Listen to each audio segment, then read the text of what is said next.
You've reached Dave Heckroth. This is another session of Zoker Tech Talk. Today we're going to talk about a customer service challenge and one that we use a series of technologies to show a solution for. We use IBM's BPM product, IBM's Watson Intelligent Services, and IBM's ODM products. And I'll show you today how we put those together to solve this business challenge. Okay, our agenda today, we'll talk about the business challenge, which is really made up of the three technologies. You can see those listed here in the agenda. We'll talk about the benefits and we'll do a demo like everybody likes to see. Okay, so the business challenge itself, when a company out there receives communications from their customers, they can receive them a whole host of different ways. We're going to simulate that from an email process. But when these communications come in, they trigger work tasks for the company, right? It's a support organization. It wants to service the needs of their customers. And to do that, they need to receive the requests in their various forms, and they need to then route them to the part of the organization that's expert at solving those. Our particular company that we're talking to is in the insurance field, and they receive over 4,000 emails a week. And it takes a lot of time, as you can imagine, processing those emails just to get them into the hands of the people who can provide the solution. So many companies today are handling that in a manual way. What we're suggesting is that there are automated approaches to handling that as well. And we'll show you one of those approaches today. Here's a high-level picture of what we're calling our classification process flow. It's our automated process that we've developed in order to handle those support communication inquiries. We can see that it has 3 steps. We can see step 1 is really the incoming email or communication, and using that to spawn step 2, which is a call to Watson Intelligent Service. And what that will do is that will classify basically what part of the organization does that particular email need to go to in order to be solved. And then step 3 is understanding from the classification step what part of the business it is involved with. Is there enough information in the communication to auto route that directly to the organization, that part of the organization, or do we need to have an intervening step where somebody still comes in and says, you know, this unstructured textual data that was sent to us via the email, while it suggests Department A, really means Department B, and that would be some type of manual human routing similar to what's done today. But if we get enough confidence in the Watson Intelligent Classification process, we will auto-route it. And that's really where the time saving comes in, being able to get as many of these inquiries into the hands of the people to solve those challenges as quickly as possible. So let's talk a little bit about the very first part of it. And what we have done is we've created an orchestration level of this application. And what it does is it receives the input, and we do this so that we can show you the actual receipt of the email. I guess in reality, in a production system, we might bypass this step where all of the emails are funneled into a queue, and that queue is then pushed into this process where we, classify the particular email itself. But in our demonstration process, we're gonna stop and we're gonna actually put in the email so that you can see the whole process being spawned. Okay, so to that end, here is step 1, and it is a BPM process where we come in and we enter the email that's a support-related email, and then we're going to go over and click this button called Call NLC, which is a natural language classifier. That's the Watson component. And then after we do that, we're going to see down here in this box number 3 the results of that inquiry and the confidence level to which it lands in that particular class. Now, we haven't talked at all about how we go about doing this. We will mention a couple of things in in the Watson classification section. So for those of you that don't really have a lot of experience with Watson, it is an environment that supports the creation, delivery, the access of intelligence services. And so there is a library of services that a person can go out and access via their Bluemix account, and there are operation instructions on how to do that, relatively easy to integrate with these services, and that's one of the real powers of bringing these intelligent service work to the masses. So it exists out there in Bluemix. I don't have a list of all the services. If you email me, I'll certainly be happy to provide that for you. Or if you check this link right here, this is the service catalog. You can see the 12 to 15 services that are available today, and we've been promised that more are going to be delivered every week. What the Watson classifier service is doing is it's taking the information from our BPM environment. This text is being passed to it. It then goes and it knows we have created some trained data sets that are examples of email inquiries and their corresponding class assignments. And by class, I mean these various parts of the organization. We've identified 5 of them here: claim processing, new business, policy change, input documentation, information inquiry.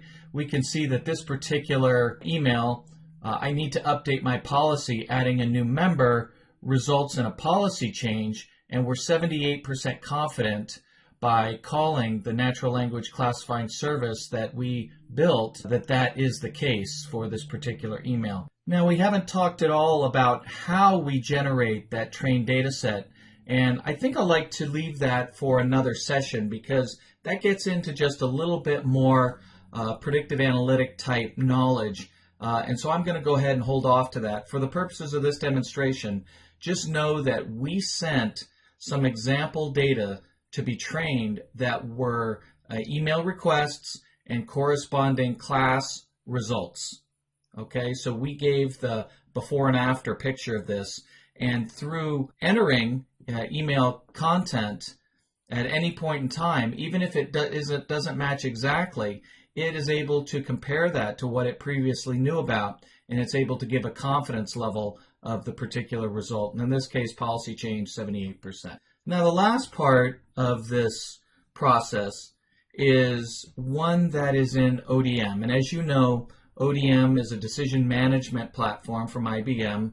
It's a business rules engine. And what we're able to do is after Watson goes ahead and predicts which class that we feel we should route to, ODM comes in and says, okay, if the confidence level that you have for these various classes are reached, then we don't have to do it manual. We can auto route. So in other words, if you're very confident, we'll auto route.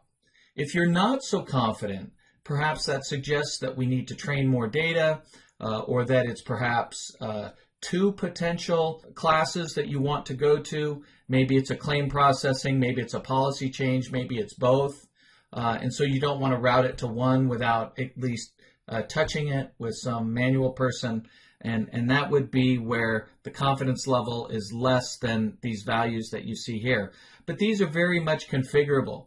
So as an organization gets better and better trained data, they can raise these confidence levels knowing that if it reaches those, that they're in good shape, that they should auto route that and it should be handled by that part of the organization. And this is the real business knowledge part of the application as well. One of the key things of ODM and its ability to lend value to some of these solutions, it's not just any one technology alone, it's the idea of combining these technologies which makes the solution better than any one individually. So here's kind of a picture of the ODM piece at a lower level, and we show a display where we restate the email, and if the policy change requires a 60% confidence for auto routing, we had 78, so we could just go ahead and auto route and then we would be done.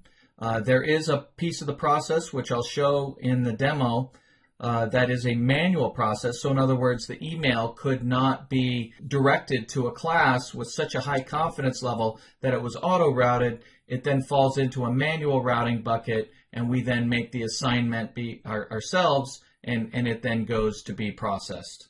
So by automating this particular process, there are a number of benefits to the organization. Certainly the flexibility of the actual process itself. As new emails come in that suggest a different routing, perhaps even a different class, right? We can add those to the trained data set, and we have a structure to be able to absorb that capability, right? So we've got a defined process. From a speed perspective, certainly it's a faster customer service process because all of those emails that can be auto-routed, that do have confidence of a particular department, can be auto-routed without us having to touch them. Because today, in our example, we have over 4,000 a week, and so that takes one or many people several days in order to just, all they're doing is routing the support inquiries. And that seems kind of busy work in a way when we have the technology to be able to classify them, and then ultimately, if we're confident in that classification, we can auto-route those as well. And so it's really just the data that our organization sees from those emails in order to gain confidence in that particular auto-routing process. And you might say that if there's a lot of false positives, or if there's more false positives than you want to deal with, then that is an opportunity for growth. You can add those to your trained data set, redeploy, and then your decisions will become better than they were before. Okay, I know everybody likes demos. Let me go ahead and switch over, and we'll get right to that. Okay, here we are in our BPM dashboard, and this is what we're going to use to spawn our classifying process. Down here in the launch bar, you can see we have content, classifier, and routing. If I go ahead and click that, after just a second, it will bring up the very first step. Now, if you remember, the first step in our process was gathering the email and then passing that email to Watson for classification. So remember that as we go through our user. In order to do that first step, I simply click on this particular work task, I claim it, and then it will come back and it will present me the first screen, the one that we've shown some pictures of before, and I can simply put the email content in, or I've got an easy loader here where I'm able to just put a email text in there, and then as the next step in the process, after I've gathered the email text, I then call the natural language classifier, and it returns the fact to me that it thinks that this is a claim processing email content, and it's 100% confident. So what it's going to do next is it's going to, because the confidence is so high, it's going to auto-route that. And so I'll go ahead and click here. I show a step to actually claim it so that I can see that it exists with that particular, claim processing class. And this is really just a verification step. If I wanted to, I could write comments here. Yes, this is the correct class, and just say okay. And that will finish our process. And so you can see that that's as much as the interface really allows us to show at this point. But let me also do another one that invokes the manual process that we talked about. So the next thing I want to do is I want to walk us through what would happen if we enter texts where the classifier cannot suggest a high enough confidence that it's going to auto-route. In other words, this is a manual routing situation. And remember, let's take a look at the process flow again. We come through, we get the content, we call Watson, it gives us the percentage confident that it's been able to classify the request. But ODM then interrogates that confidence percentage number, and if it's high enough, and we saw that chart earlier, if it's high enough, basically 60% or above, it's going to auto-route to that particular support organization. If it's less than 60%, it's going to allow a support engineer to come in and say, hey, look, for that email, I couldn't classify it. I will do that manually the same way we do today. So let's go ahead and spawn that activity. I hit the content classifier in my dashboard. It brings up the email content again. I claim it. And again, this is just the interface to kick it off. And now I have my email. And let's say I put in something like it's a claim issue and a customer inquiry. It's a combined set of things. Now I want to call the natural language classifier, and it's going to have a problem, right? It says, well, I understand these two things, but from a resulting standpoint, I'm only 42% confident it's only a claim processing issue. We happen to know that that's going to spawn manual processing, so I'll click OK, and we see that the next step is a manual routing portion of the scenario. And if we go back to our process flow, that's this part of the section, right? There wasn't enough confidence to auto route, so we're going to go ahead and manually route it. So I can click on that, claim that task, and I see in my interface that what it's looking for is I've got a drop-down box. It's basically saying the email content was claim issue or customer inquiry. I want to be able to tell it what I want it to do. Maybe in my case, I say it's an information inquiry, and that's how I want to route it, and there you go. And then it shows me kind of as a last step where I am. Okay, so it was an informational inquiry. Here was the claim. I can put in comments there. I had to manually assign, okay, something of that nature, and say go. And now it goes out to the queue for that particular organization to do their work on. So there you have it. There's the demo for our two paths through our workflow. I did want to take a minute and thank my fellow architects, Pedro Busco and Artur Sahakian, who helped me put this presentation together while I shared this information with you. They were integral parts of creating, testing, and developing these. So much thanks to them as well. You can see our email addresses there on the screen. If you have any questions, please reach out to me.